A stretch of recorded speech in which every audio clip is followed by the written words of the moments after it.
There we go.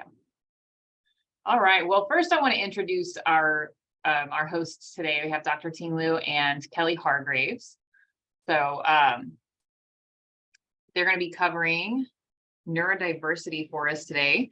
Most of you came here via Wellcats, but just in case,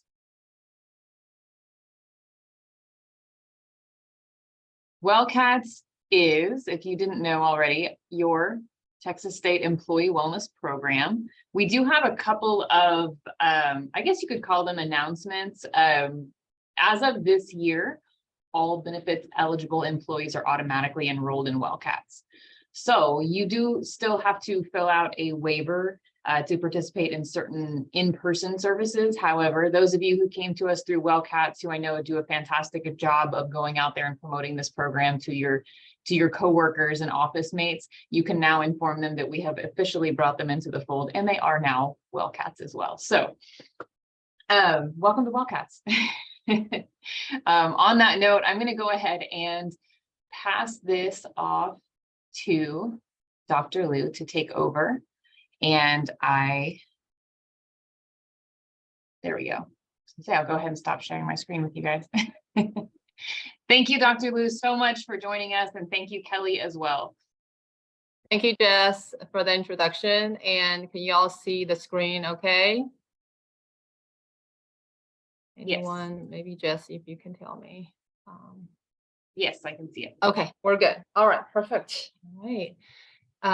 Good afternoon, everyone, and thank you all for joining us for our presentation. And Kelly and I, we are thrilled to be here and to talk about neurodiversity. And we're also looking forward to engaging conversations and after our talk on understanding neurodiversity. Like Jessie said, my name is Ting Liu. I'm a professor in Department of Health Human Performance, also Associate Dean for Research and Sponsor Programs in College of Education. Kelly Hargrave, Ms. Kelly Hargrave is a special education teacher in Frisco ISD. So let's talk about neurodiversity. So our presentation outline is first give a definition, then we are going to specifically talking about autism spectrum disorder. And because Kelly and I have been working with this population for the past 14, 15 years, and we have a autism summer camp and has been running that for 14 years. And Kelly has been with me working in that camp for the past 14 years. And also we're going to share some strategies when working with individuals with autism, and specifically looking at, you want to thinking about, consistency and well-defined expectations and visual schedule, social emotional learning and reinforcement. We're going to covering all those areas and strategies. And also we're going to provide summary and tips for success, as well as some resources. And at the end, we'll have time for a Q&A. So what is neurodiversity? And this is really started in the late 1990s, and neurodiversity terminology came out, really started using it by Judy Singer and using the terminology neurodiversity. It's really referring as unique ways that each person's brain develops, and no two brains function alike. And being neurodivergent really means having a brain that works differently from average, or we call it neurotypical people. And people with neurodiversity, sometimes we also see certain strengths. For example, like ADHD, people with ADHD may not be very good with time management, but they are really have high levels of critical thinking. The individual with autism, and they may not be very good with social communication. But sometimes, when we work with this group of individuals, they really show some intelligence, very talented in like art, math, and sometimes music. You see that. So they do definitely have strengths in certain areas. And neurodiversity commonly really refer to people with autism spectrum disorder. ADHD, dyslexia, dyspraxia, and other learning disorder.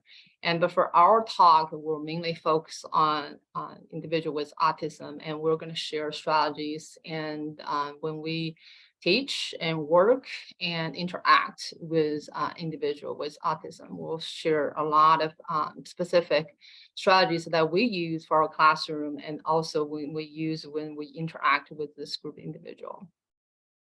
So autism, so what is autism spectrum disorder? And an individual that's on the spectrum is a lot of times we definitely see a lot of behavior and issues. And really, autism is a developmental disorder also caused by differences in the brain. So the different deficits, we definitely see that is most common one you're going to see is social communication, interaction deficits, and as well as, emotion recognition. A lot of time they don't really understand the facial emotion. They don't have the facial emotion recognition, as well as, they sometimes, even though they're talking with you, they don't really make eye contact. And we also see some restricted repetitive behaviors like flapping their hands, and a lot of, especially seeing that in children, like walking on their toes, and as well as not very good with some fine gross motor skills development, like, for example, handwriting. They tend to write very big, and the way they're holding pencil is incorrect and hard for them to write on straight lines. So there are a lot of those fine motor skills deficits as well, and also poor eye-hand coordination. And also sometimes we see them like movements, gross motor skills, like being a little bit more clumsy. So definitely see the different ways of learning, moving, and attention span sometimes can be very short as well. So next, we're going to really talk about going into specific strategies. And this is very important because you really have to understand what are the things that could work, especially when you interact, when you teach, we're working with individuals with autism. So we're going to share some strategies, really looking at through the specific areas, like being consistent, using the visual schedule, and they don't really, individuals with autism don't really like changes, right? So if there is going to be a change, you want to give plenty of time and head time, give them a warning as well, and well-defined expectations. Let them know what to expect, and also social emotional learning. We're going to cover all that, and also works really well for us is using the reinforcement, and especially positive reinforcement, because we want to see the good behavior to repeat, right? So I'm going to hand it over to Ms. Kelly, and she's going to talk about strategies that when we teach, work, and interact with individual with autism. Kelly? Okay. Thank you, Dr. Liu. And I have to apologize earlier. I'm going to try to speak up. We've been doing a lot of STAR testing, so I've been having to read a lot. But the first thing I want, and as Dr. Liu said, my name is Kelly Hargraves. I'm currently a special ed teacher out in Frisco ISD. I teach currently a functional academics classroom where we are self-contained for the most part, but we do go out for electives and lunch and all of that. And I'm just going to go through some of the key, most important things to remember when working with kids on the autism spectrum disorder. The first thing I want to start off by saying is autism is very tricky. Not every intervention is going to work with every student. Every student is different. Just because you see one, or just because you see or meet one person with autism, that's just one person. They're all different, and their needs are different. What works for one might not work for the other. So it's always changing. One of the things is our consistency. Consistency is key. They like to know what they're doing, and it's always the same. Like on this is a picture of a scheduling to where they know exactly what is happening, who is in, if you have a shared space or like a shared classroom or a shared office space, have a board and have it set to where who comes in at what time, so that they automatically have a reference to if the room is being used or not and who's in there. You can go on, Dr. Liu. And this is just more of part of being consistent, is having the student, working with the kiddos. I've started out with elementary. I've taught for the past 14 years. For the first 6 of it was in elementary. And then I switched over to middle school. And what I've found is most important is having that consistency and communication with the staff that you work with. As a special ed teacher, we go through meetings, we go through ARDs, we have parent meetings. So knowing that your staff is on board and can communicate with everything. Here's a picture with student schedules and what they're doing so that everybody that works with that particular student can look up at the board and see what they're doing and where everything is placed. Like in the bookshelf over to your right, everything is clearly in bins that are labeled so that it's easy access to get the work items. So you're not spending a whole lot of time having the student wait for you to get set up. The waiting can be very, very hard for a student. So once you call them over to the table to work with them, it's best to have everything ready to go. So this just kind of helps us. And this just goes back to consistency.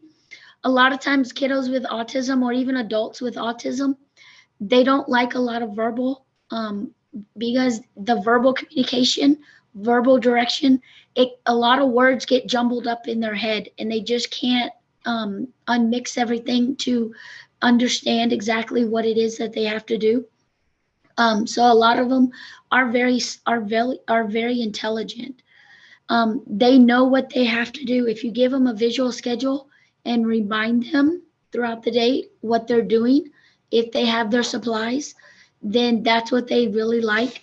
On the other side to the left, it's just some visuals so that it's a constant reminder what they're supposed to be doing. And a lot of kids forget after the first or the second direction has been given. So rather than saving time and then just repeating yourself, if you have a visual that states and have it in a location that they always know that's there. So if they do forget what they're supposed to be doing, they can refer back to it and they can know what they're doing. They can get that lesson. So, and then they can do it. And it kind of helps save some of that maybe frustration of what am I supposed to be doing? They can go and they can see, oh, I'm supposed to be doing Lexia or I'm supposed to be doing math.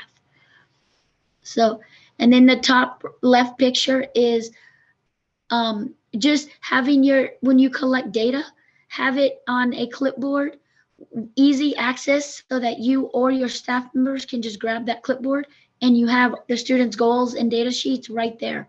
So again, you're not having the students, when they're coming to you to work, you're not having them have a lot of wait time for you to get set up. You can just grab that clipboard and you have all the data sheets on that clipboard.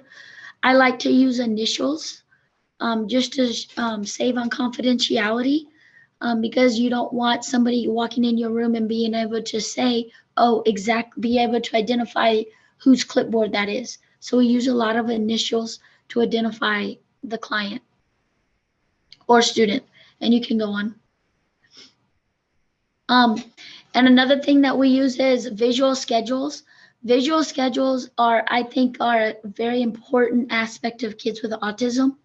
They can look different depending on the kiddo's age, skill level, or just level of functioning.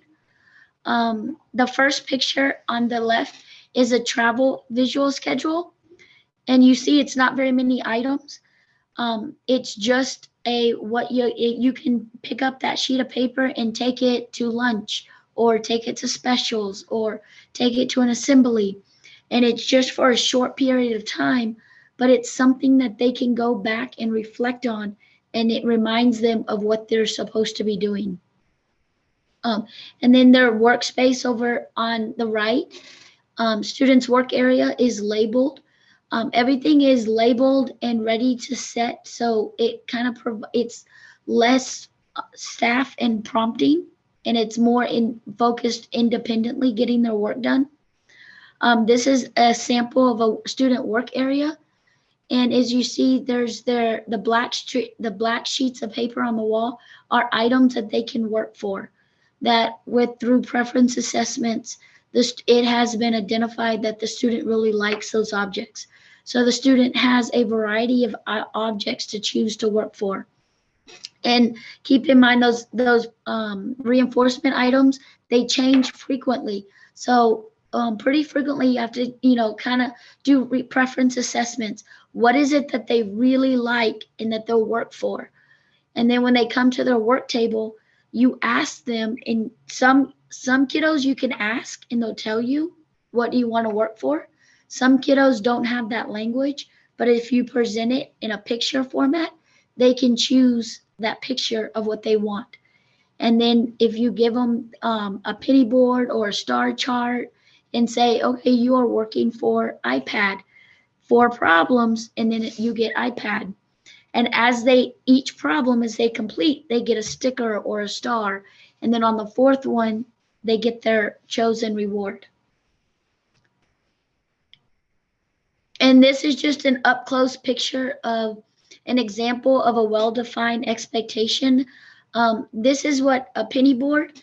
You can use a penny board. You can change this into a star board to where if you have a kiddo that goes from class to class or room to room, and you don't want to maybe carry from room to room the binder with the pennies, you can take a dry erase marker and draw a box on the desk and divide it into 4 squares or 5 squares. In the very top line, it says, what are you working for? The student gets to pick, what are they working for? Do they want iPad? Do they want computer? Some kiddos want an M&M or a Skittle. Some kids want Legos. And so whatever they're working for, you put a picture up in that right corner, or you can write it with words, depending on their skill level and their skill level and communication. And then as they go through their work, each problem that they do, they get a penny upon finishing that problem. And this particular penny board is 10. So this student is working, they have to do 10 problems before they get that reward. And this is just another example of a classroom that I had with grades, 1st grade through 5th grade. An example of well-defined expectations. A lot of times the kiddos, they do need constant reminders of expectations. They do need to be reminded of what to do, what they can't do.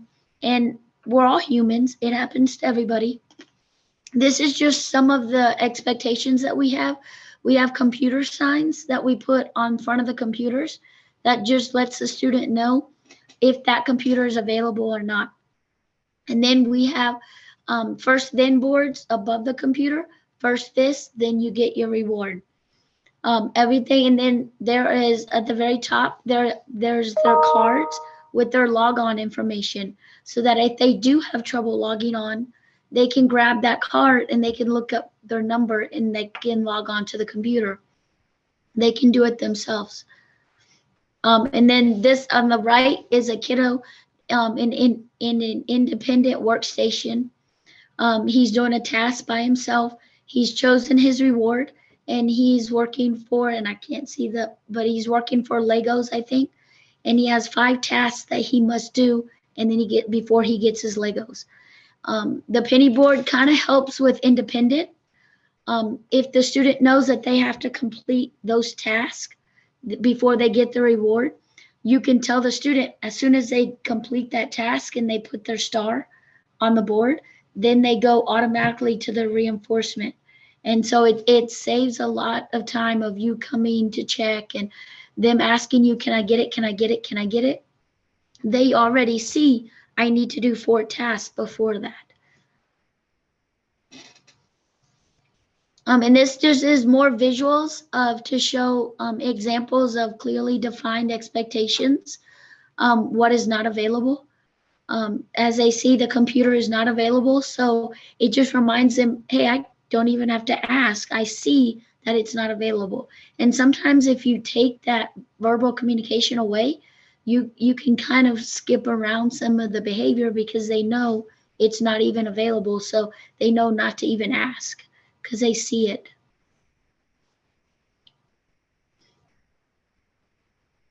Okay, and it's just an example of a classroom that I had or that I set up for a student who needed really clearly defined labels for every location in the classroom. Upon walking into the classroom, everything was clearly labeled, and he knew upon walking in, I put my backpack here, I check in here, I move mine on the right side, he moves his name over to here, and then he picks the white symbol below the yellow card, and that says visual schedule. He picks that icon off of the bookshelf and he takes it to his visual schedule, and that tells him what he's to do. And then he goes and does his task. So it kind of cuts down a lot on the staff telling him what to do, which we all know a lot of big important piece of the behavior is kids don't really like to be told what to do. But if they have it on a visual schedule, it's different. They know they have to do it. So, and then this particular room is another example of an older student's workspace teaching independence.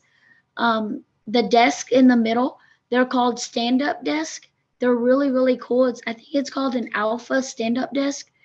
And you can raise them to different heights. The kiddo, it comes with a stool, or you can just use a stool. You can also lower it so that you can sit in a regular chair. One thing I like about these desks is it's got a swinging bar underneath so that those kiddos that just can't sit still, they can put their feet on the bar and they can swing back and forth. So it kind of takes care of that anxiety or the fidgeting or whatnot. And then they have that option of also I can stand up or sit down. So, and then this is on the left-hand side of the desk, you see 3 containers. Those are called workstations, and it's kind of set up as going on the teach method. So the student checks his visual schedule, and on his desk is a white card that's got numbers labeled 1, 2, and 3. And they get the first number and they match it to that box, and they take that box and they do the assignment that's in the box, and then they put it on the top bookshelf as finished. It's in a finished spot, and then they take the next number, match it to the box, and they do that task and they put it on top of the bookshelf. Then they go to the next number on their desk, they take it, they put it on the bookshelf, and then they do that work assignment, and then they put it on the top to indicate the finish. And then they're automatically, their schedule says they get a break, so they go on their own break. And then we use a lot of visual timers, and you can teach them to set their own timers, or you can set a timer once you notice they're on a break. So I love the teach method. It kind of helps incorporate more of that independent working.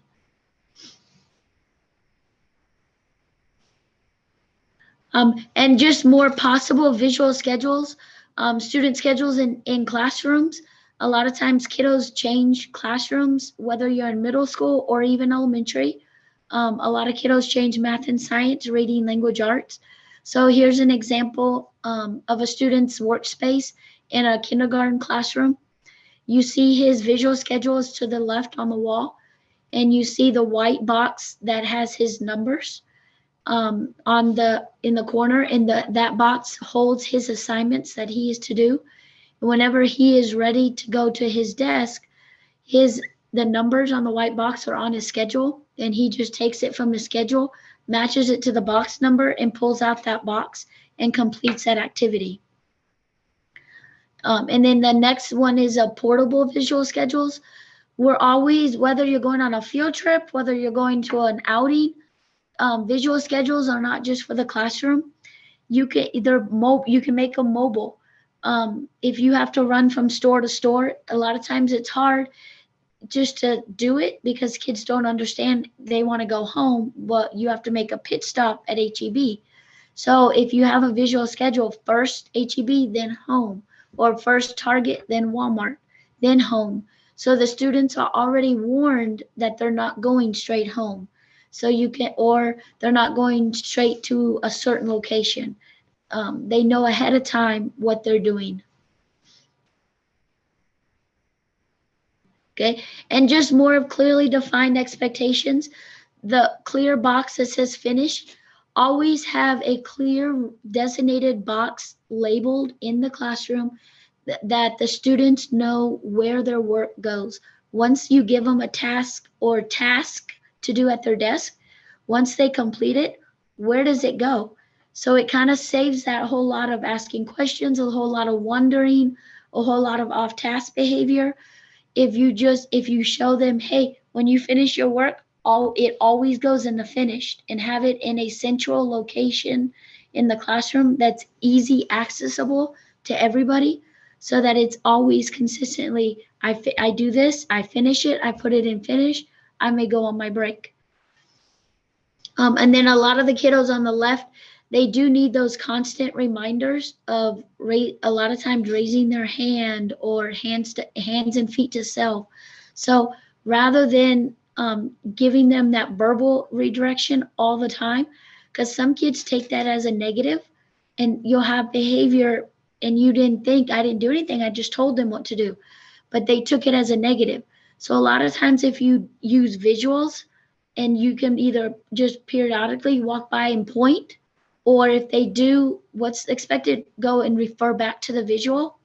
It just serves as a nonverbal constant reminder, hey, I got to raise my hand, or hey, I got to keep my hands and feet to myself. So it's better than that verbal. And then here's flexible seating is a huge thing in schools nowadays. Rather than the traditional desk and chair, the students are having a variety of options to sit. There's on the right, we have a ball chair. This is the ball chair. They have ball chairs with backs so that you have back support, or there's a ball chair with just the stand so that the ball doesn't roll around. And the ball chair is really good for kiddos with autism, ADHD, ADD, those kiddos that really just need to move and they just can't sit still. And it also helps with their ability to sit up straight, and it kind of helps with the core, a little building that core strength. On the left is just a closer up of a standing desk, which I personally love. I have 3 in my classroom right now, and the kids absolutely love them. I have some kiddos that will go from I want to stand to I want to sit. So I can lower the desk to fit a typical chair. I can make the desk higher so that they can stand. Whatever the kid feels like. I feel like sitting today. I feel like standing. You can sit on a stool, or a typical chair, or I have a kiddo that uses this desk with the ball chair. And then the underneath is that swinging bar that the kids really like. For those kiddos that just can't sit still, they like to put their feet on that bar and they can rock back and forth. And it really does. I have seen a huge increase in an ability to maintain focus, and just their overall ability to maintain themselves, to get their task completed. As you see, it looks like I put foam noodles on this bar. I did. I took a pool noodle and I cut it going long ways, and I wrapped it around the bar, because you do have those kiddos, when you do go into a behavior, they'll take that bar and they'll swing it up to where it hits the top part of the desk. There's a shelf, and it makes a really loud banging sound.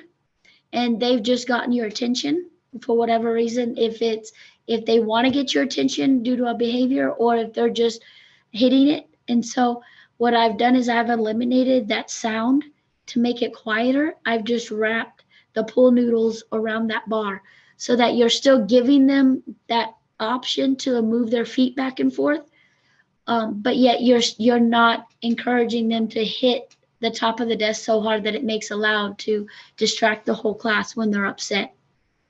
So that's what I like about that.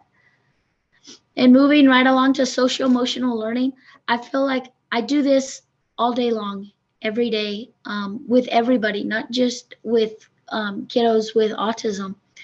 But a lot of times these kiddos with autism, they just need, they don't understand that feeling part, and they don't know how to voice what they're feeling appropriately, whether it's they're really, really angry and they don't know how to tell somebody that, or and they don't know how, so they show it. And sometimes by showing it, it's not the most expected way.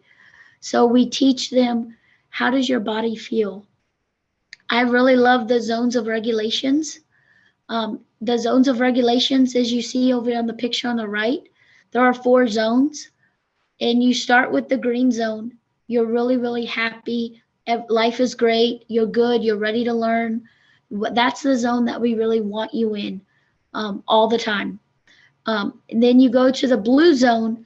The blue zone's kind of tired, sluggish. You kind of are just there. Like you're sad, you're depressed, you're sleepy maybe. So we're really trying to get the kids to feel, what does your body feel? And then if you go into the yellow zone, it gets kind of a little confusing with the yellow zone because it's overly excited. Yellow zone is, it's okay to be excited. Excited is green, but if you're too excited, sometimes that's really bad. And so, or you're frustrated, or you're mad, or you're annoyed, or confused. And so, and then you move into the red zone. The red zone is where a lot of kiddos, they do not like to be in the red zone, and they often find that when they are in the red zone, they are very angry with themselves because I've had kids tell me, I can't be in the red zone. That is when they're in the really, really mad zone. Um, you're aggressive, you're pretty aggressive, you're destroying things, property destruction, you're physically attacking something, you're really mad. And I tell the kiddos all the time, it's okay to feel all of these emotions. Okay, it's not bad to be in the red zone, it's not bad to be in the yellow zone, but it's how we handle those feelings. That's what matters. Everybody feels, everybody is in one of these zones at some point or another. It's how we manage our emotions. And so once we learn the different feelings of the different zones, and we start recognizing facial features, and we can pin different people into different zones upon what we see on their face, then we start looking at tools, and we have toolboxes. And as you see below the zones, I put little toolboxes, and in our toolbox we learn the different tools that we can pull, that when we're feeling that sad or angry or frustrated, we go to that toolbox and we can pick a tool that we can use that hopefully will get us back to that green zone. And so we start, and I tell the kiddos, when you're in like the red zone, I try to get them to lift things. If you do a lot of lifting, like not too heavy, but lifting just something with a little bit of weight to it, it uses their muscles. Sometimes I'll have a kiddo take them in the gym and we'll race each other. We'll do some laps around the gym, or we'll do some wall push-ups, just to kind of get that excess energy out. And so we encourage the exercise. In the yellow zone, we kind of encourage just movement breaks, trampolines. We have small mini trampolines. Give yourself some jumps. We have a cone that they can sit in, that they can spin themselves. So and we have, most classrooms now have what they call peace corners. And so what that is it's a peace corner that is set up with all of these zones with strategies. And you can go in there and you can be all by yourself. You can sit on a weighted blanket. You can sit on a bean bag. You can cover up in a weighted blanket to feel that weight on your body. And you can take a nap, or you can just breathe. It's got a variety of different strategies that you could use to come down. Sometimes you just need to be by yourself. And so we teach the kids, hey, if you're feeling whatever you're feeling, sometimes you just might need to go to your peace corner. And then once your body feels good, talk to an adult, talk to us. We can problem solve. So, and this is an example of a peace corner, one of many peace corners that I've had in my classroom, where you see the thermometer. We use a thermometer. We kind of tell the kids it's just like a thermometer that you use to tell the temperature of outside. So the kiddos can see where they're feeling, and then this particular one is a matching game. So over on the wall, you see a white envelope, and in the envelope has some cards. They can pick that card out. It has different facial features, different facial emotions. They can take it and they can match what they think that emotion is. Do you think that person is in the red zone or blue zone? And they can match it on that wall thermometer. So it helps get that interaction skills as well. And another an example of social emotional learning, I like to say, is a lot of times you see kids in school, they have social skills class. That's great. And I love social skills class. I teach one myself, but we teach it all day long, because in the particular class setting, social skills, kids can tell you exactly what you want to hear, but it's in the moment that you're helping them process that emotion. So we practice it all day long in our different environments, in real life situations. And so in these particular kiddos, I have their visual supports that we teach them in social skills. I take that and I put them in their classroom setting, so that it's a constant reminder. Hey, we went over this in social skills. I know this. I remember this. That way, if the teacher notices cues or notices certain things that could indicate a little maybe frustration or confusion, they can walk over there and either non-verbally gesture to a prompt, to a visual, and then that would prompt them, hey, I need to check my body. How do I feel? And to use those strategies we teach them. So it's always a constant reminder of what they can do. Okay. And this is an example of a social skills class that I actually taught. And on here, on the picture to the left, are 3 students who are doing a mini lesson learning about expected and unexpected behaviors. And these particular students, we had a token economy into place where they were earning dollars. They loved earning dollars. They could earn dollars everywhere they go. I had their gen ed teachers, I had other teachers having dollars. Wherever they were in the school, they could get dollars. If they got dollars, we had a bank, like we called it our bank, as you see on the right, in their initials. They could keep their money in the bank so they don't lose it. And during social skills time, at the very beginning of class, we would say the store, we had a mini mock store with highly reinforced items that they had chosen on the preference assessment that told me that they love. So we had a mini store, and they were able to purchase items before the group. Now they had to have the money to purchase it, and in order to get money, you had to be showing expectations. And we're trying to encourage that as we teach you in social skills, are you able to generalize it to different settings? In the picture in the middle is a picture of our store. It's hanging up laminated so that the kids know what is available in the store. Items change depending on their likes and dislikes. And as you see, I think these particular kids really liked edibles. And so with parent permission, of course, we got some edibles and we had a store. And every day before the social skills group began, our store was open, and they were able to count their money and able to buy an object from the store, 1, 2, or 3 items. Some kids bought, some kids didn't. They learned to save their money for something bigger. And I always like to do this bank in the store, is because it generalizes to as they get older and life after school, you have to go to work and we get paid money, and then we take our money and we go buy things that we like. So it kind of helps, get to generalize doing a good job. School's their job. They can get paid, and then they get what they get paid. They get to go buy stuff that they want. So it kind of helps them know with money. And here's another example of social emotional learning. I try to make, one of the things that I like to do is I like to make things as interactive as possible. Getting the kids up and moving and showing me that they know it and not just telling me verbally. And so I made this social emotional game on the left. You see the red and green board. And this is for a classroom that I had with kids 1st through 5th grade.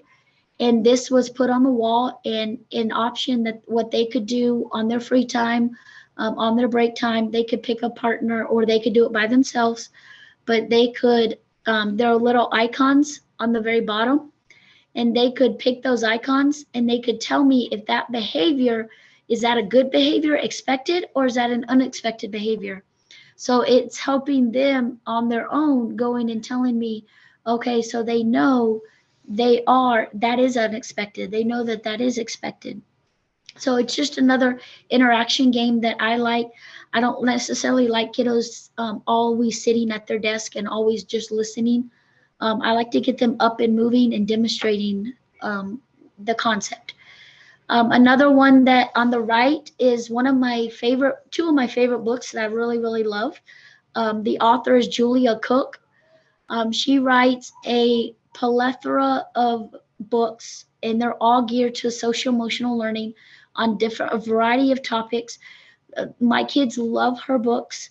They always teach. The 2 books over here is Soda Pop Head. It talks about controlling your anger, and it gives strategies so that you can do it with the students, so that the students are learning some strategies of what you can do when you're feeling that angry, what you can do to come down.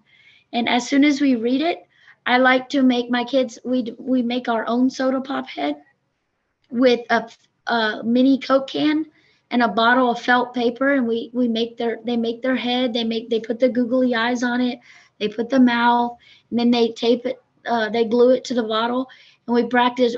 First, we do have to tell them it's not for drinking, and they understand, but we frequently say that it's not for drinking, but it's an activity to help them visualize and understand that it's okay to get angry, but what can we do to come down so that we don't go into the aggression or hurting something or someone.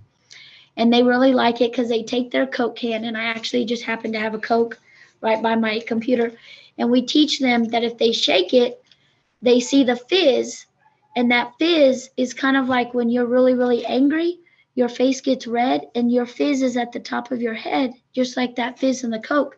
What can we do to make our fizz go down so that we don't blow our cap off? Just like in the book, they're talking about blowing the cap off. So the kid in the book was really angry and he would always blow his cap off. And so the Coke would explode. And so the book told us some strategies of what we could do to keep that cap on. And then the other book is really cool. It's My Mouth is a Volcano. And we talk about the importance of not interrupting. And how, if we need to say something, how is it that we do get our word out there and it's not an interruption? And here's just another social emotional. We do a lot of just taking deep breaths.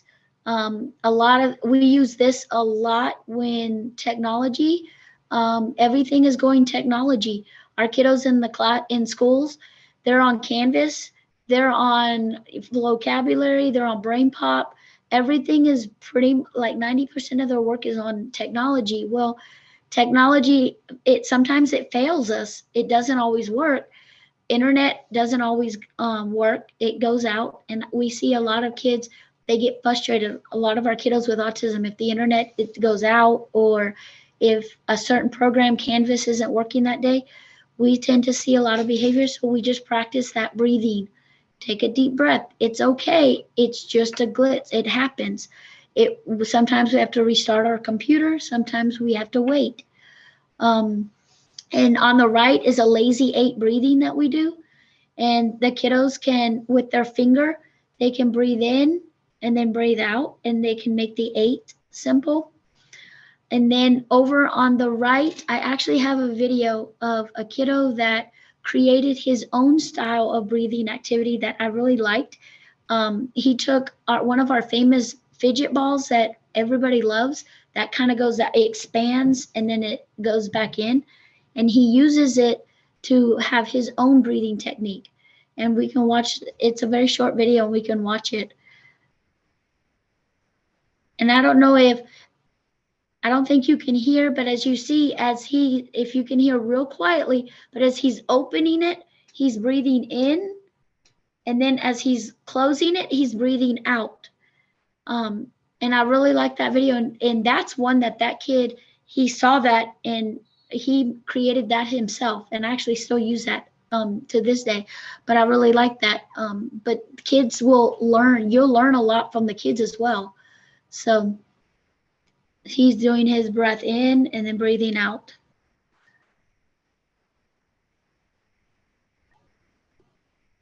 And another one, some things that are kind of getting popular nowadays are in schools are sensory hallways, where they're taking actual hallways in a school, and they're putting different gross motor activities on the floor or and then sensory textile, different material on the walls, so that the kiddos, they can go by the wall and they can feel different textile things.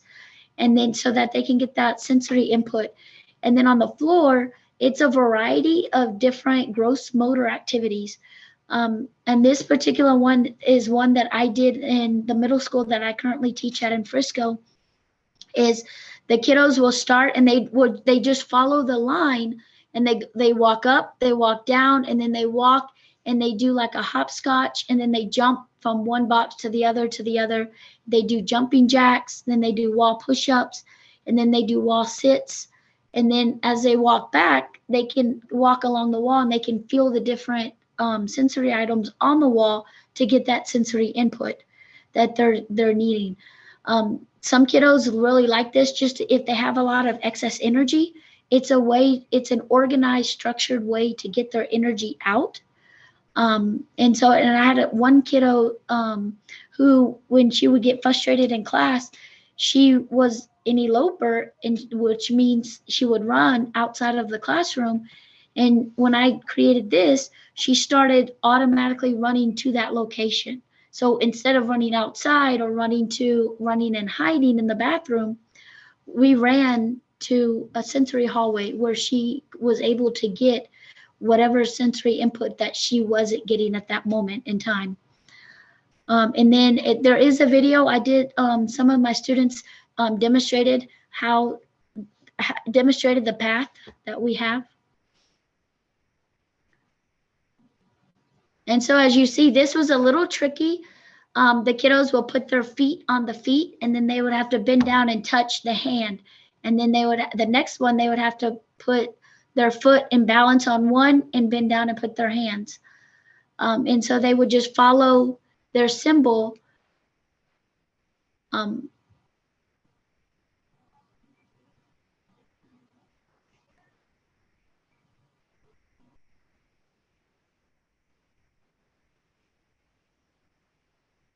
And then they're doing the wall sits, and sometimes I have them, you can have them practice by counting by 5s, 2s, 1s, or younger kids say your ABCs.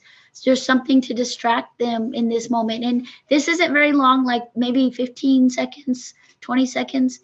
Sometimes I'll do it with them so that they don't feel maybe the embarrassment, and they like that when you get in the interaction with them. And then sometimes I have a kiddo that says, how long I'll beat you. Let's have a competition on the wall sits. I can sit longer than you. And they usually win. But it just kind of helps get that sensory input that they weren't receiving.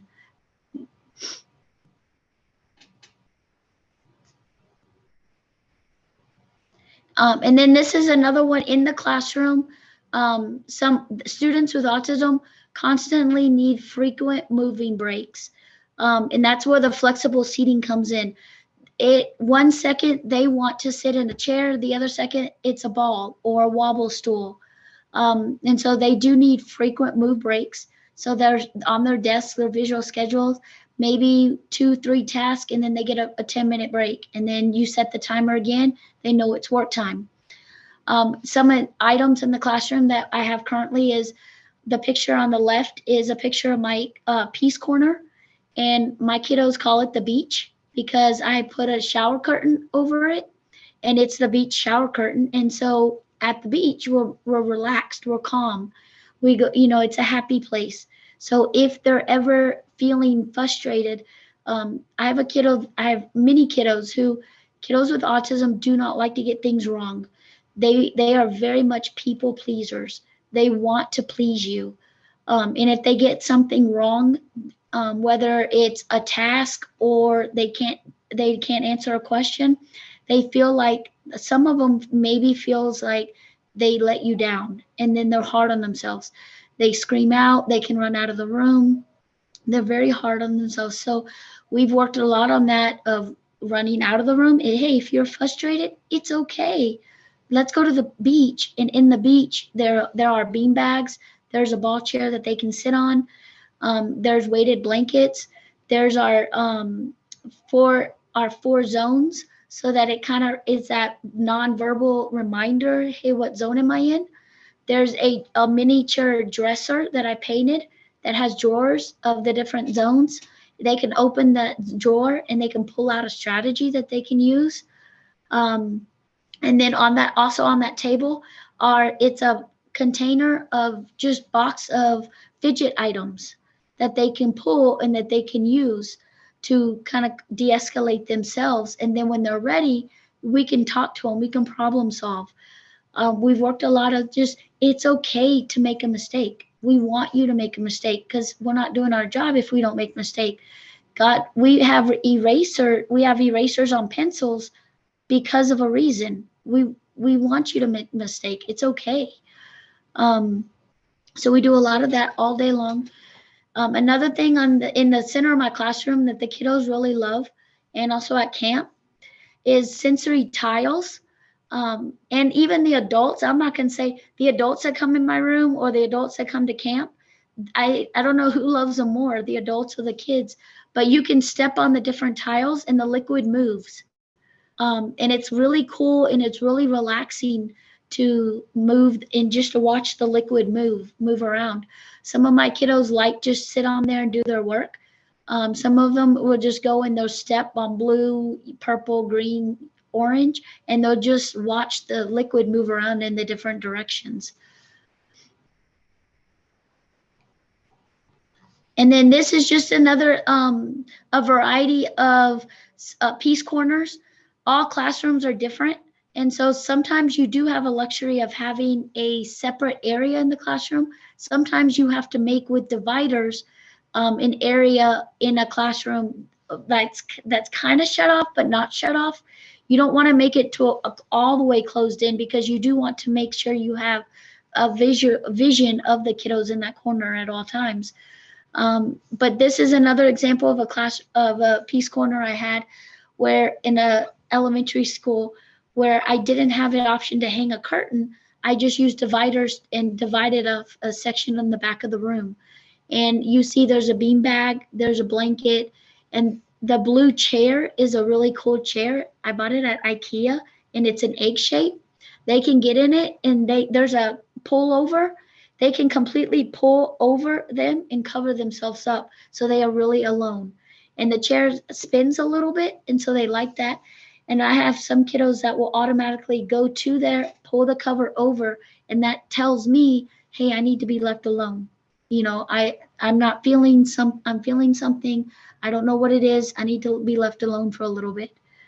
And then the desk signs, all teachers always use desk signs at desk. I found these desk signs that I really like, and they go off of zones of regulations, what we teach in social skills, those 4 zones. And so once again, it's a constant reminder of what we teach. It's everywhere so that they're seeing it in multiple places, multiple environments with multiple teachers so that everything is consistent. So it's like that consistency. So they're learning to generalize between everybody. And this is just one of many ways we get creative with reinforcements. Reinforcement is key. We use reinforcement all the time in our daily lives. Some kiddos are on constant reinforcement where after every problem they get a reinforcement, and we try our hardest to bring up their level of work, the amount of work that they do before their reinforcement, and that's a gradual process. But this kiddo, in order to do that, we got creative and I made puzzle pieces. And so we take the puzzle piece off, and if the kiddo wants to earn computer, they have to earn a piece of the puzzle. And so for every task that they do, or you could do for every 5 minutes of sitting on the carpet, they get a puzzle piece. And when they complete their puzzle, they get the object that's on the puzzle. And for a specific amount of time, it's usually 10 minutes.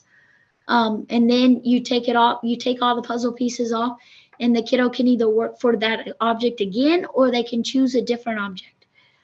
These particular ones are jelly beans, computer, and I had another kiddo that loved to play soccer. So he would work for the soccer ball. It all depends on the student and what they want to work for, what motivates them. And we use preference assessments, reinforcement assessments to determine what really motivates them.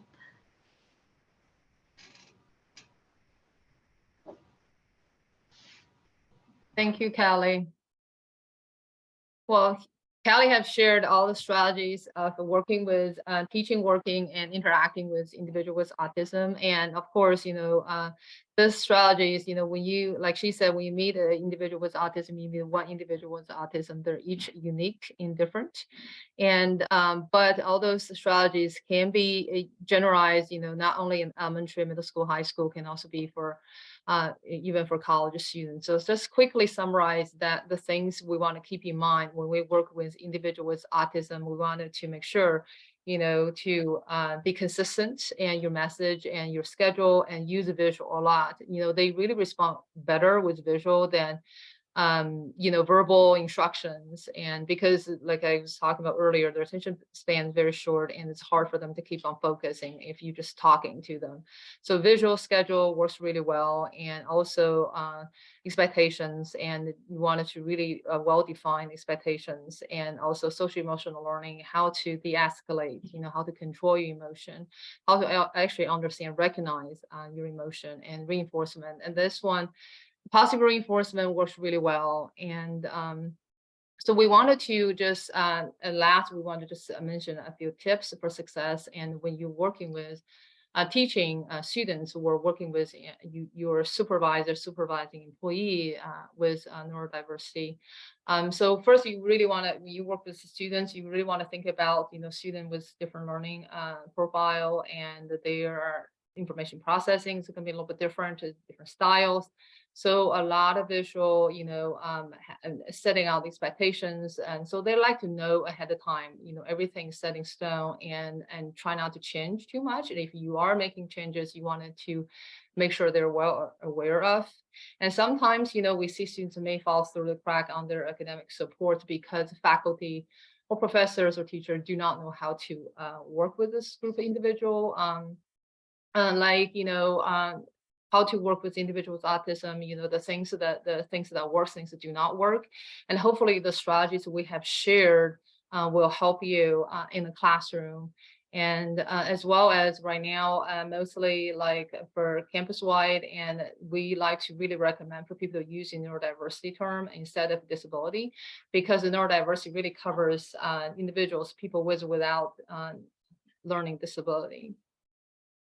And also, here are some tips for success for if you are an employer and you're working, your supervisor, you have employee that's that's with the neurodiversity. And a lot of times you want to really keep in mind that they do really trying hard to adjust their working environment. And so what you can do is really help them. That's really providing support and the things you can do to help them to make that adjustment so that for their physical and mental health.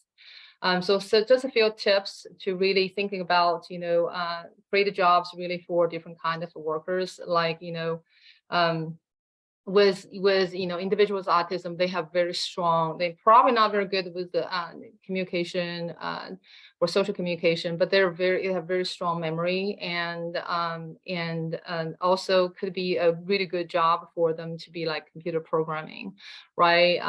Really like Mozart have for example, like Mozart have very strong music memory and absolute pitch. So right, so creating jobs really for different kind of workers and based on their strengths. And also, Skelly was talking about, being flexible is also very important. So like, schedule wise and the chairs and the desk. So they have a choice, right? So to be able to sitting up, sitting down, and working schedule. Also, you want it to be very flexible with their needs and their preference, and also focus on positive. That's why we always use the positive reinforcement, because you wanted those positive behavior to repeat. So those are some informations that we covered for this talk, and here are some resources. And I'm really not going to go over this. You can see this, some books, and also websites and games as well. And we really appreciate you being here, and thank you all so much for listening. And we're happy to take on some questions.